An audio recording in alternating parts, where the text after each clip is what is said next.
from match day 6 of the Premier League. But before we get into it, make sure you like, comment, subscribe, and check us out on Spotify and Twitter. It really helps push our content, and we greatly appreciate your support. All right, first we're going to get into Newcastle and Man City, the big game that started us off Saturday morning. I know you were up bright and early. I had a late night Friday night, not going to lie. I slept in and you texted me, yo, man, you see this game right now? And I was like, oh, my God, I can't believe I missed it. So, yeah, I'm not going to lie. I hate the 7:30 kickoffs. Especially on a Saturday morning. The last thing you want to do is wake up that early. But I woke up full of life because I did have hope. I did have hope that we could get a result, which we did. A point is massive. A point against Man City is massive. We looked decent in spells. I mean, it wasn't a world-class performance by any means, but we played like a team. We were resilient.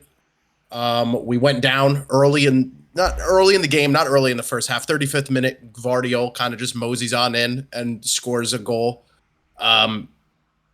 Defense was kind of sleeping. I guess nobody picked him up, but it was one of those weird kind of Pep Guardiola things where, like, why is Gvardiol in my 6-yard box type of thing? You know what I mean? Like, who's really actually supposed to be marking that guy that just trotted down the field and poked it in? I don't know. But we stuck together. We didn't have Isak, which was huge. Not having an actual out-and-out 9. We had Gordon in the middle, Murphy on one side, Harvey Barnes on the other side. He kind of had an off game. He didn't look like his usual self. So on the attack, we weren't really threatening. Tonali started. That was good. Tightened up the midfield a little bit. We continued the one thing I noticed, and I'm starting to like, is we continued this Eddie Howe new tactic. Now Joel Linton is dropping back into becoming like a wing back when we go on defense. Remember last week or 2 weeks ago, we were talking about that weird 5-back with Joel Linton dropping in? Yeah, I do remember that. They continued it and did it again. They would drop Joel Linton into the back. So once a striker, now becoming a center back at times, but it's working. Wow.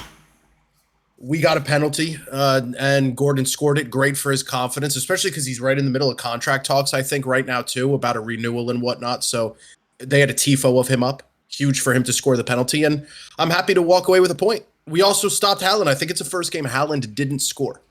He was manhandled by Dan Burn. You were laughing at me before we started, but he was chested up by Dan Burn. Stop the disrespect. So I hear you on all this. I'm going to say one thing. You remember how excited I was about Chelsea winning, which we'll get into. I honestly think you should be as excited as I was about the Chelsea game because this is massive. Do you remember before this weekend, you were like, yo, remember 2 years ago, that 3-3 draw with Man City? That's realistically what this is. Sure, it's not the same. It's not the flash and the, like, oh my God, look what we just did. But look what you just did. You just took a point off of Manchester City. And nobody's doing that right now. I mean, they're destroying people. Haaland is destroying people. And you guys really, especially, let's go further here, especially with the way your defense has been playing. Fulham just beat you 3-1 last week, right? Mm-hmm.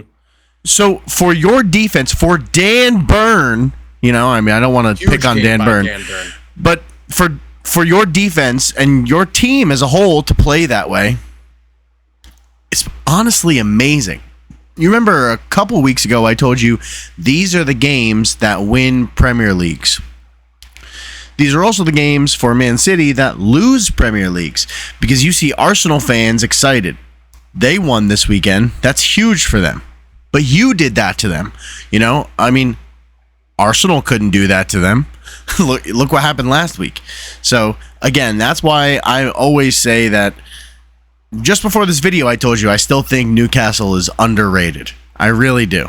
You know, they're supposed to be a good team, but I think they're underrated.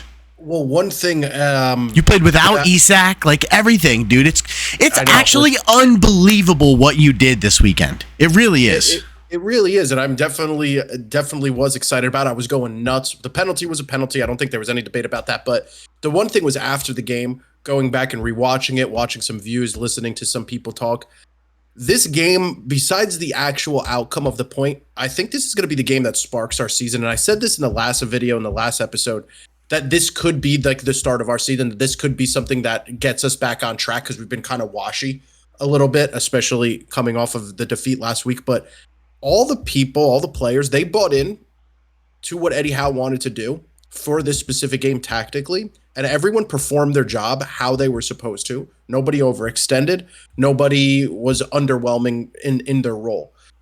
What we did was reminiscent of what Arsenal did last week, where the compression was wildly tight. We dropped back. Joelinton dropped back into the 5 like we just talked about, but then what ended up happening was Murphy ended up kind of sliding towards the middle, leaving Gordon isolated. So then it kind of turned into like a 5-4-1. But it became super, super condensed in the middle of the field, where through spells of the game when we were defending, all of our midfielders were within the width of the 18-yard box. We were allowing them to go out wide because then our wingbacks were just picking up, or Joelinton was picking it up, Trippier was picking it up. We'll let them go out wide, but we stayed really condensed, where the Gundogan and when Foden came in and those center midfielders that they have and they rotate and they work in those weird kind of on the top of the 18 pockets right there in between the lines. We condensed like Arsenal did. We took a page out of the book. We condensed right there in the middle, and it made it really awkward for Man City to do the normal things that Man City did. Haaland was visibly frustrated. He wasn't able to get those piercing passes from the center mids like Gundogan or when De Bruyne's in. He makes those bullet passes. You know the exact ones I'm talking about. Right to his feet. He just toe pokes it in. He wasn't able to get them because we want to know why. We had 4 people standing right in those spots. Mm-hmm. All the players buying into that is really encouraging to me, because for a while I didn't know what was really going on here. But if the players can hunker in and do their jobs and listen to Eddie Howe and tactically get that done, I think that's the start of our season. I think we could take off from here, barring whatever happens with Isak. I think he has a broken toe. That sucks. But we were able to do this without him. We still had 11 shots. We almost went toe-to-toe with shots on target without a striker, and we tied the game. Huge game for us. Massive. I'm very excited about it. This game was won by Eddie Howe. Tactical masterclass, in my opinion, but I don't know anything. And you have, not you, but like Newcastle has these haters, these wild fans that hate on this man, and I've been telling you forever how good he is and how I wish he was the coach for Chelsea years ago. I'm happy where we are now, but I love that dude. I think he is an absolutely phenomenal manager and probably the best English manager in the world. So that's where I stand on it. He doesn't deserve the hate. We saw it yesterday. Well, speaking of you guys and where you guys are at, you had another. Whew. All right. Well, let's start off here, right here. I'm just gonna say it. Cole Palmer, ice cold Palmer, right now is the best player in the world. He is. I'm saying it. They did a segment on the radio I was listening to today, and you want to know, that's becoming the popular trending thing, that most people are saying that, yes, he is the best player in the world right at this particular moment in time. I mean, if you think about all these players who are in form, I don't know if there's anybody that's in better form than Cole Palmer. Maybe Haaland. It's Haaland and Cole Palmer. They are the 2 best in-form players in the world right now. Yeah, we can look at Real Madrid and Mbappe and Vinny Jr. I mean, Mbappe is not doing as well as Cole Palmer and Haaland. That's not even a question. But like, you can look at all these players right now in the last 2 months since the season has really kicked off. Nobody has been better in the entire world than Cole Palmer. We're not going to talk about Haaland. Screw it. He doesn't exist. Cole Palmer is the best player in the world. I mean, I could get behind it. And if he was on a team that won something last season, I think he should be winning the Ballon d'Or. The only reason he doesn't deserve to win the Ballon d'Or is because we finished where we finished. We didn't win anything. I mean, even if we won the EFL Cup, we went to a final, but we had to win something. He had to do better. I don't know. I don't know. I think he does. He does deserve it. He's the best player in the world, but he didn't win anything, so he's not going to, and he doesn't have a chance.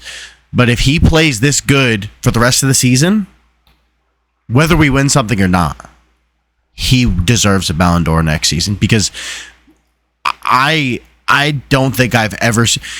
The only other person I've seen play like this would be like Messi and Ronaldo, and they didn't play like this. It was a very different style of play. But that's just how good he looks right now. He literally looks like on the levels of Messi and Ronaldo in their peak. It's like you turn on the TV and you're just waiting for something to happen. It's just a show. It's literally like a freak show. You're like, oh, let's see what's gonna happen today. The game, going back to the game, we didn't even get there yet. I mean, first of all, the game was wild. I didn't even know what the score was going to end up being. The announcers were saying there's going to be 9 goals today. Cole Palmer scores 1. He gets the penalty. And yeah, I don't even remember what the score was at that time. But he gets the penalty, he scores it. And as soon as he scores, which was only like 5 minutes after the first goal, I was like, oh, he's scoring a hat trick before the end of the first half. He scores 4 before the end of the first half. 4. I mean, we saw that last night in the Red Bulls game, the New York Red Bulls game. But that's the thing, right? We got slaughtered. Now imagine if one player did that. And the whole thing is like everyone watching knows, like, oh yeah, this guy's he's gonna do this. And then he does it. And it's like, oh my God. There's a meme going around about him. Well, did you see that he told the advertisers or one of the marketing people to record a commercial or record an advertisement of him doing a celebration for 4 goals? That's how confident he was. And they recorded it, and now they get to run it on TV. I'm sure it's on all the commercials right now in the UK. Dude, he's insane. I watched his post-game interview, and it's like it's laughable. He's so nonchalant, and he's like, "Yeah, I'm kind of mad because I should have had 5." Like, bro. Thanks, Cole. What? He is ice cold, bro. He does not give a shit. He just wants to play and play his game. I could only imagine what Pep says to himself at night. I'm sure at first he was like, I don't care, good for him. But now he sees that and he's like, oh my God. No, he might not, dude. Yeah, he has to, bro. He's the best player in the world, dude. He sold the best player in the world for 40 mil, bro. And Pep Guardiola is literally I don't care. More silverware this year than Cole Imagine if he had both. But here's the thing. They didn't have to sell Cole Palmer. Great managers like Pep Guardiola know when players are going to be good. Pep Guardiola got rid of Cole Palmer. It's not like he got rid of him and didn't know that he was going to be great. I know Cole Palmer wanted to go.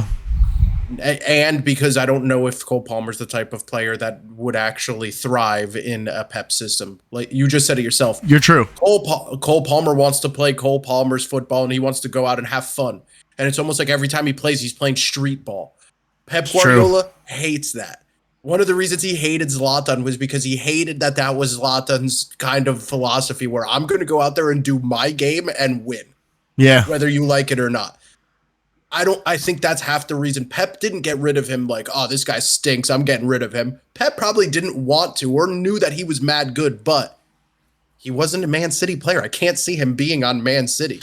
You're true. Yeah, you're very correct. You're absolutely correct. Especially because, lastly, just to say, especially because Cole Palmer doesn't seem like a Jack Grealish where he's willing to give that individuality up.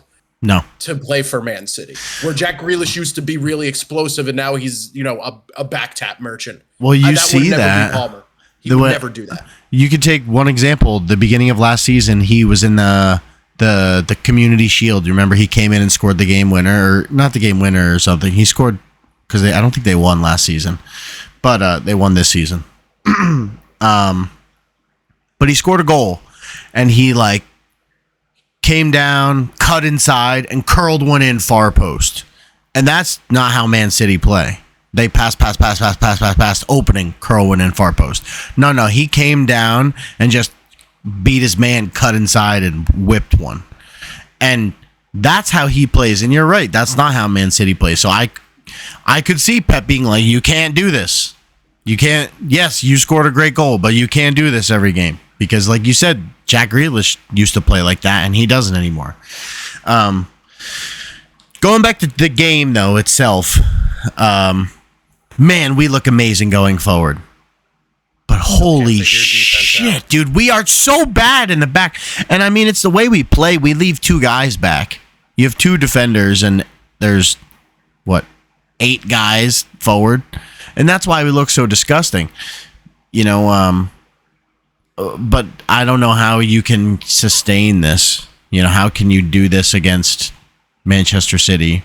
We saw we couldn't. I mean, it's our first game. We're becoming a much different team now than we were when we played Man City. So we'll have to see when we play another big team. I'm sure there's one coming up soon. But we absolutely cannot defend like this. It's so bad. Or, the flip side could be maybe next time you do play Man City or when you play Arsenal or you play a big team, maybe you slaughter them. Maybe we score 5. Yeah, I don't know. Do you see Man City stopping, like you said, an 8-person attack? I don't know if anyone can stop our attack right now. That's what I mean. So if Man City scores 2 and you score 4, you win. We have one of the scariest. We have one of the scariest teams going forward. Yeah, not the scariest, but one of the scariest in form. Right? One of the scariest in-form teams going forward right now. It's wild. 5 weeks ago, if I said that, I would laugh at myself. There's not a chance.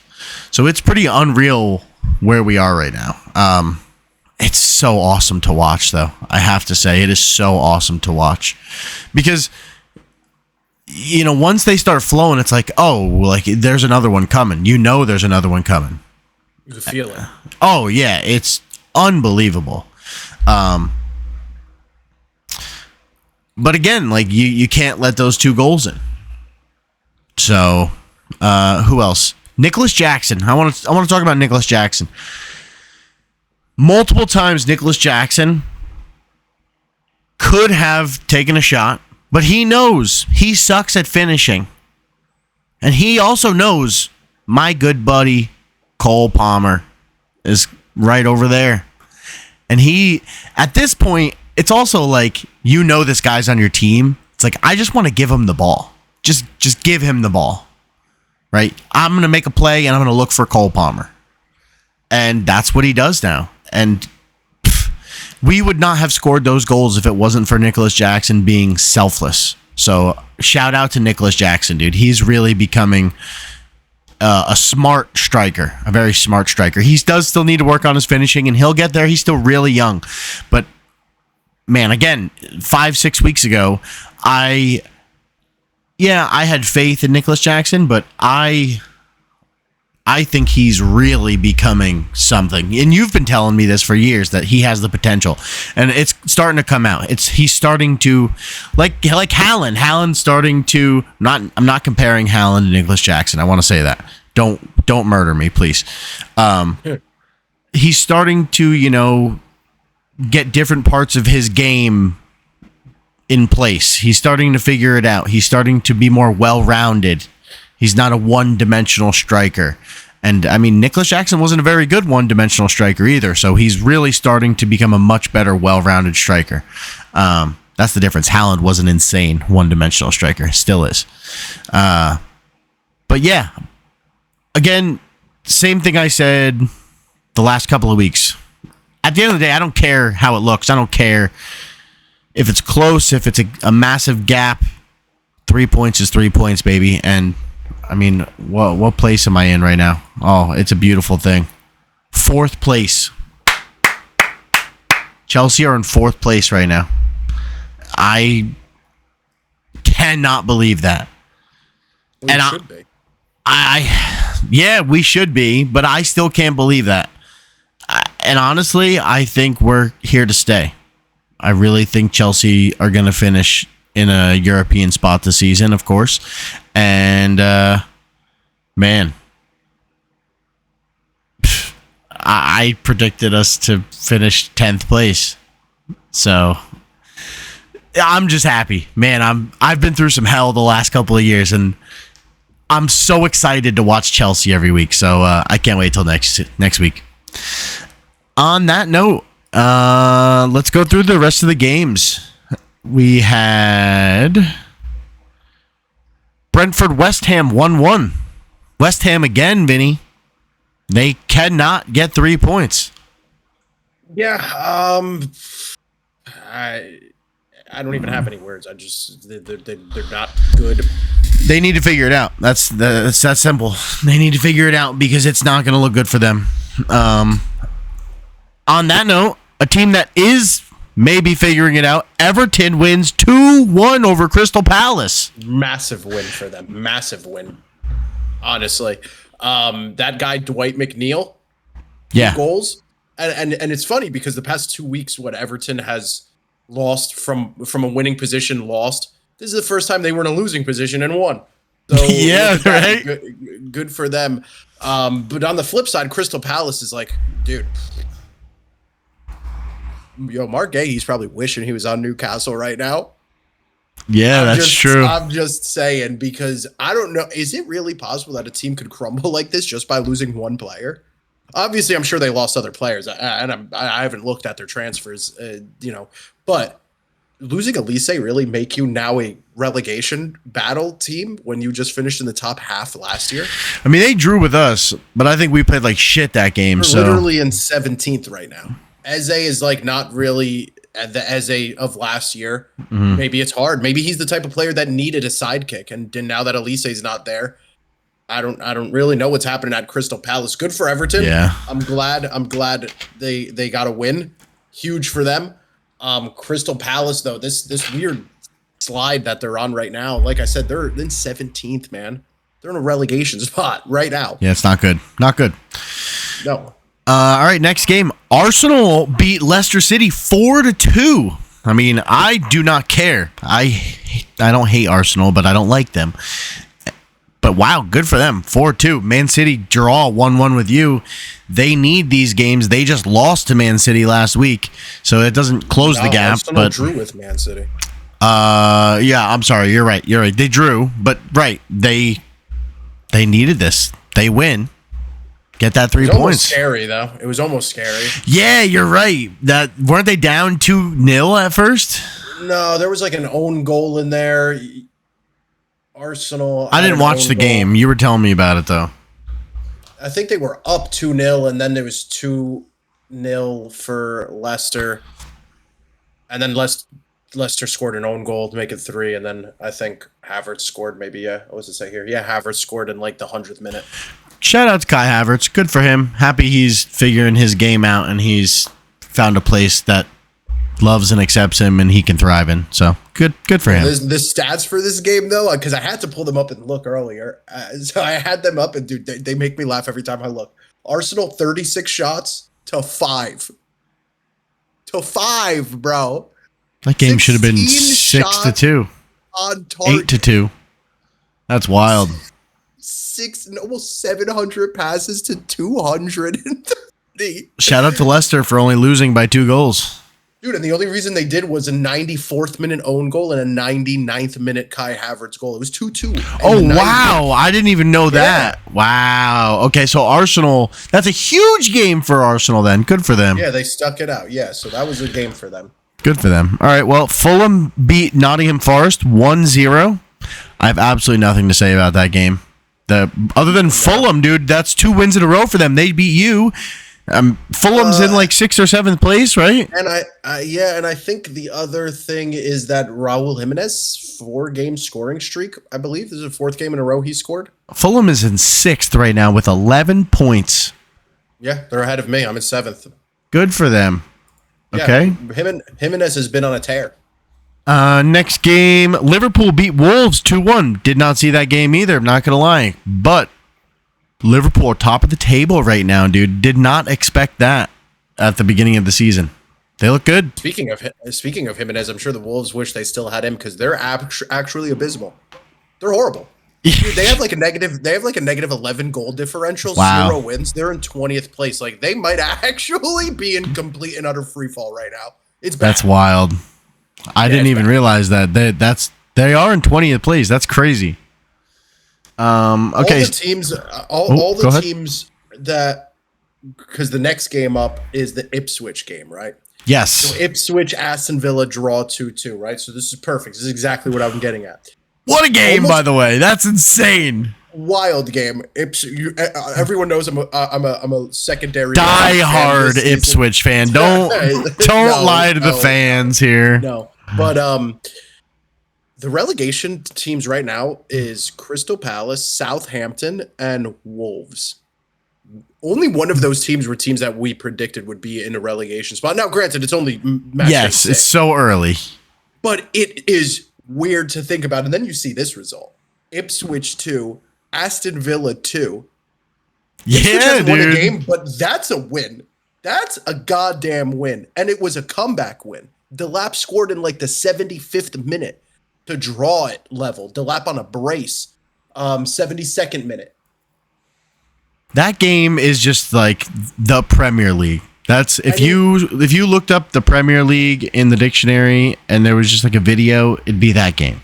Because Ipswich Town should never be drawing 2-2 with Aston Villa and the team they are right now, especially with the run that they're on and the position that they're in and the players they have. But wow, I love the Premier League because of games like that. Ipswich Town is staying in. I predicted it and I'm calling it. They are. You're right. They are. Delap right now is playing out of his mind. That second goal that he scored. Now there's someone's going to be like, "All right, calm down, Vin." And I agree. I'll calm down after I make this statement. Delap's second goal looked like goddamn Militao when Inter Milan beat Bayern Munich. He literally took this ball, step over with the right foot, hard cut with the left, buries it. Exactly like Militao did in the Champions League final for Bayern Munich. Now, what does that mean? It does not mean that Delap is Militao, obviously. But what it does mean is he's in a crazy form right now. And when a player gets in a hot form, when a player, look at Chelsea and Cole Palmer, when a player gets in a wild form like this, what if they could start turning this into 3-2? All of a sudden, Ipswich maybe gets a draw this week, a win next week, maybe another draw. I think they just had a draw previously with Brighton, right? All of a sudden, you're like, wait a minute. Ipswich is unbeaten in 4. It's possible. It's not like they look really good, dude. Calvin Phillips looks good. Like, I like Ipswich. I think they're playing great, and I was happy about this result. You know that game is huge for Ipswich confidence. Huge. So who knows what we're going to see from them next. And our last game, we have 2 more games, but only one was played. Manchester United, Tottenham. And I didn't know what to expect here. I figured, dude, maybe this is it. Like, because, watching Manchester United's like flipping a coin. You never know what you're going to get. You have no idea. It's a 50-50 shot whether they're going to win 3-0 or lose 3-0. Well, today they lost 3-0. And to Tottenham, too. And before we get into Manchester United, Tottenham looked great. I mean, I don't love Tottenham. I'm a Chelsea fan. I'm not allowed to love Tottenham. But I love some of their players, man, and they are fun to watch. I said it last week, and I think the week before. Kulusevski is sick, dude. He is sick. He is underrated, so fun to watch, and honestly, I think he's about as good, if not better, than Son is right now. So, man, I love that dude. Madison. Oh my God, bro. He is looking better and better every week. He's just getting into the prime of his career, and I cannot imagine what's going to happen in the next couple of years if he can continue to get better and better. And I mean, he plays for England too, so that's another crazy player that can break into that England squad. I mean, he already kind of is. Who else? Johnson. Brennan Johnson. That dude is sick too. He was just some dude that I really didn't know, and he was playing good. Saw him play a couple times so far this year, and I was like, yeah, it's a good player. I saw that first goal this game and the way he was playing, and dude, he is a really good player. And I think having all those really high level forwards in there is just bringing everyone up, right? Like, and everyone's got to fight for a position too. So that's good for them. It's good for them. And then Solanke's there playing striker, so none of these, like, Son doesn't have to play center forward, and none of them have to worry about playing that number 9 position. Tottenham looks sick, dude. I'm honestly a little worried because they could go off and beat anyone. But yeah, I mean, they also did play Manchester United, and Manchester United did not look very good. So maybe they play a couple other big teams and they don't look like that. But well, yeah, I was fun gonna to watch.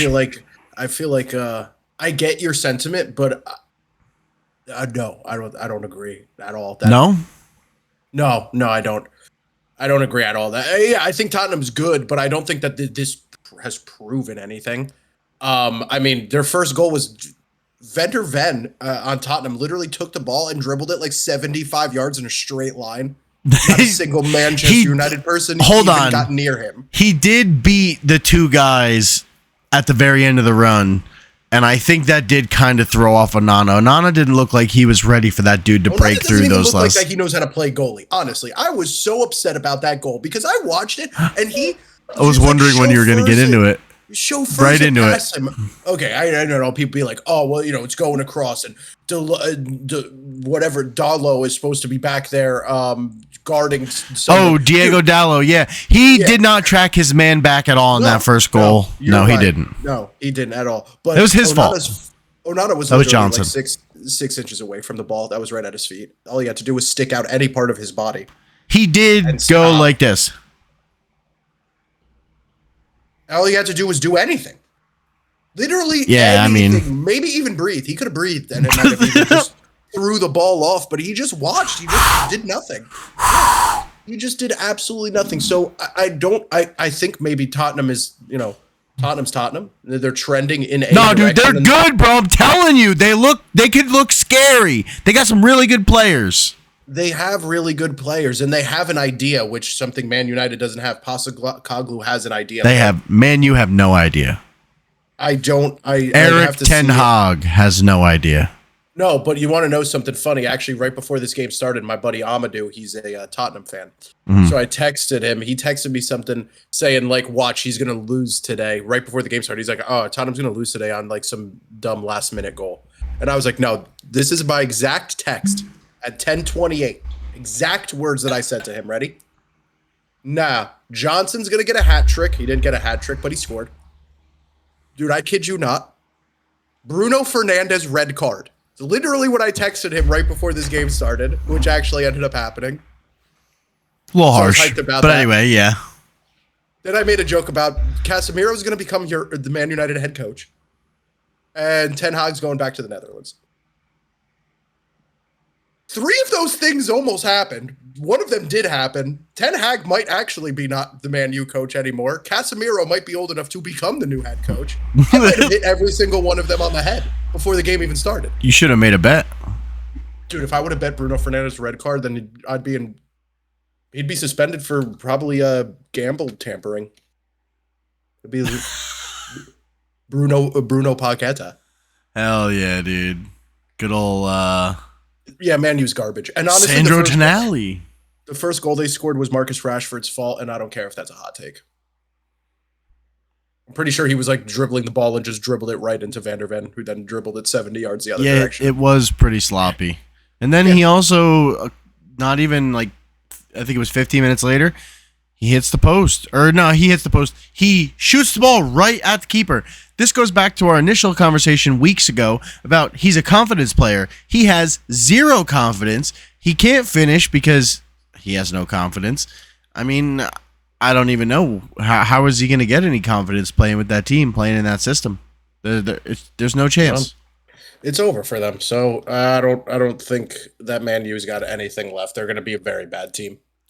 All right, well, I really have nothing left to say, so let's finish up. We got Bournemouth, Southampton tomorrow.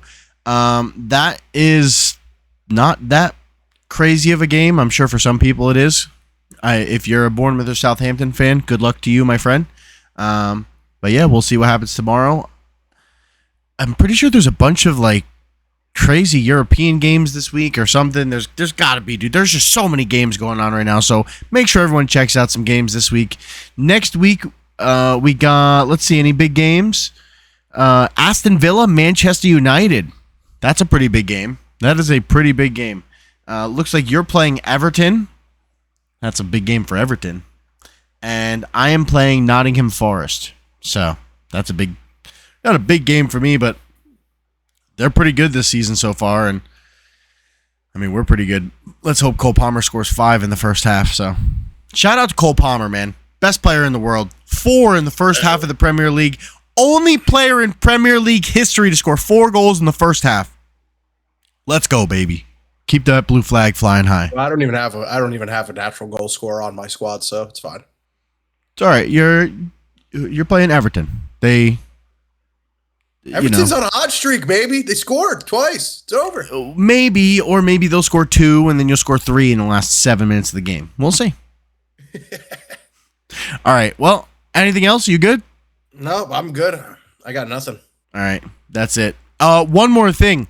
Only 1 red card this week. Shout out to the refs. We're toning it down a little bit. However, I rigged that red card. That's why I called it. However, it did have a massive outcome on the game. They were down 1-0. They get a red card. They go to 3-0. This does further bring it to another week where the referees determine maybe that they don't determine, but they affect the outcome of a game. It wasn't that crazy of a red card. It really wasn't. I mean, he kind of slipped. I understand his foot was high, blah, blah, blah. People will argue. Regardless, the referees, again, affect the outcome of a game. So we'll see next week if they do it again. All right, that's it for me. Thank you guys so much. Make sure you like, comment, subscribe, Twitter, Twitch, the Instagram Vinny's going to make. I'm going to keep saying it until he makes one. Working on it. He's not working on it. But if we stay strong and we harass him enough, he will do it for the people. All right. I love you guys. Thank you so much.